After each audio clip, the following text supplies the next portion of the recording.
میں نے پارلر سے نکلتے ہوئے ماں سے پوچھا، یہ لڑکیاں شادی والے دن یہاں آ کر کیا کرتی ہیں؟ یہ گھر میں کریم پاؤڈر لگا کر تیار کیوں نہیں ہوتی؟ ماں کہنے لگی، بیٹی یہاں وہ لوگ آتے ہیں جن کے پاس بہت پیسے ہوتے ہیں یا جن کے نصیب اچھے ہوتے ہیں، وہ یہاں سے تیار ہو کر جاتی ہیں اور ان کے دولہے بھی ایسے ہی تیار ہو کر بارات لے کر جاتے ہیں۔ میں نے ماں سے پوچھا، جب آپ کی شادی ہوئی تھی تب آپ کے نصیب کیسے تھے اور آپ کے پاس کتنے پیسے تھے؟ میری ماں نے میری بات سن کر مجھے ڈانٹ دیا اور میں نے دیکھا گھر پہنچنے تک میری ماں رو رہی تھی۔ تب میری عمر 11 سال تھی۔ مجھے بتایا گیا کہ میں 2 سال کی تھی جب میرے پاپا نے میری ماں کو تیسری بیٹی پیدا ہونے کی وجہ سے طلاق دے دی تھی اور میرے 2 بھائی اپنے پاس رکھ لیے تھے، اور میری امی ہم تینوں بہنوں کو لے کر میکے آ گئی۔ میرے ماموں انتہائی غریب کسان تھے، مشکل سے اپنا وقت پاس کرتے تھے۔ اب میری ماں بھی آ گئی تھی اور میری ممانی سارے گھر کا کام بھی میری ماں سے کرواتی اور ہم پہ اپنا غصہ بھی ٹھنڈا کر لیتی۔ وقت گزرتا رہا۔ ایک رات ہم سو کر اٹھے تو صبح میں نے امی کو جگانا چاہا، لیکن امی تو ہمیشہ کے لیے سو گئی تھی۔ جسم ٹھنڈا ہو چکا تھا اور میں روتے ہوئے اپنے آخری سہارے کو سہارا دینے کی کوشش میں تھی، لیکن وہ اس دنیا کو خیر بات کہہ گئی تھی اور ہم بہنیں زمانے کی ٹھوکروں کی نظر ہو گئی تھی۔ ماں جی کو دفنائے ہوئے کافی دن گزر چکے تھے۔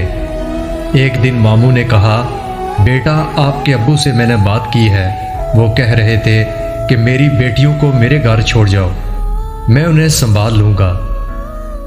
ہم نے سامان باندھا، ماں کی قبر پر سلام کیا، آنسوؤں کا تحفہ چھوڑ کر وہاں سے ہمیشہ کے لیے روانہ ہو گئے۔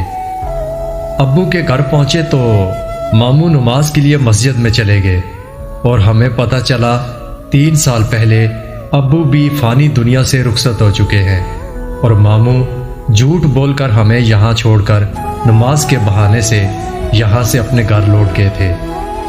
ہم نے شکر کیا کہ ہمیں بھائی نے قبول کر لیا، اور بھابھی یہ کہتے ہوئے اپنے کمرے میں چلی گئیں کہ تم لوگ یہاں صرف کچھ دنوں کے لیے رہنے آئے ہو، یہاں کی مالکن بننے کی ضرورت نہیں، اور یہ کپڑے دھو کر اپنی چارپائی سٹور سے نکال کر سو جانا۔ بھابھی کے جانے کے بعد ہم تینوں ایک دوسرے کے گلے لگ کر رونے لگ گئی۔ تھوڑے دن گزرے تو بھابھی نے ہم کو گٹھے بیٹھے ہوئے دیکھا تو کہنے لگی کہ یہ مت سوچ لینا کہ ہم تمہارے لیے اچھے رشتے ڈھونڈ کر تمہاری شادیاں کریں گے، یہاں صرف مہمان ہو، تم کسی سے بات کر کے اپنا پکا ٹھکانہ تلاش کرو۔ آنسو تو جیسے ہماری آنکھوں کے کنارے پر پڑے ہوتے تھے، ایک سے بڑھ کر ایک مصیبت کا پہاڑ کھڑا تھا۔ 3 مہینے گزرنے کے بعد 2 دن سے میری دونوں بہنیں غائب تھیں۔ بھائیوں کی تو ہم کچھ لگتی ہی نہیں تھیں، اور بھابھی نے شکر ادا کیا کہ خود ہی چلی گئی تھی، اور میں اکیلی امی ابو اور دونوں بہنوں کی جدائی میں رونے کے لیے رہ گئی تھی۔ مجھے کمرے کی صفائی کے دوران ایک کاغذ ملا جس میں لکھا تھا، باجی ہم دونوں دور کے کسی شہر کی طرف جا رہی ہیں، ہمارا تیرے سوا کوئی نہیں تھا، لیکن تم تو خود بھی اس گھر کی نوکرانی ہو، اور ہم سے ایسے مر کے نہیں جیا جا رہا۔ وقت اور مقدر نے ساتھ دیا تو ہم تمہیں یہاں سے لے جائیں گی، اور اگر ایسا نہ ہوا تو ہم تمہیں قیامت کے روز ماں کے ساتھ ملیں گے۔ خدا حافظ۔